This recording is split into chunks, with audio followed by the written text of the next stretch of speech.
ਬੱਚਾ ਕਰੇ ਜੇ ਤੇ ਮਾਨ ਦੇਖ ਲੈ ਪਹਿਲਾਂ ਉੜਦੇ ਲਫਾਫੇ ਅਸਮਾਨ ਦੇ ਕੇ ਤੇ ਫਿਰ ਮੂਸੇ ਪਿੰਡੋਂ ਚੜਿਆ ਤੂਫਾਨ ਦੇਖ ਲੈ ਤੇ ਫਿਰ ਮੂਸੇ ਪਿੰਡੋਂ ਚੜਿਆ ਤੂਫਾਨ ਦੇਖ ਲੈ Hey yo,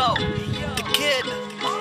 ਥਿੰਕਿੰਗ ਚੋਂ ਮੂਸਾ ਬੋਲਦਾ ਹੈ ਆਊਟ ਲੁੱਕ ਚੋਂ ਬੋਲੇ ਕੈਨੇਡਾ ਨਹੀਂ ਅਸੀਂ ਮੌਤ ਦੀ ਵੇਟ 'ਚ ਜਿਉਣੇ ਆ ਸਾਡਾ ਲਿਵਿੰਗ ਸਟਾਈਲ ਹੀ ਹੈ ਟੇਡਾ ਨਹੀਂ ਬਸਤਾਂ ਨਾ ਬੌਡੀ ਕੱਜਦੇ ਨਹੀਂ ਸਿੱਧਾ ਹਿੱਕਾਂ ਦੇ ਵਿੱਚ ਵੱਜਦੇ ਨਹੀਂ ਅਸੀਂ ਬੁੱਕਦੇ ਨਹੀਂ ਸਿਰ ਗੈਰਾਂ ਦੇ ਗੈਰਾਂ ਦੇ ਗੈਰਾਂ ਦੇ ਮਾੜੀ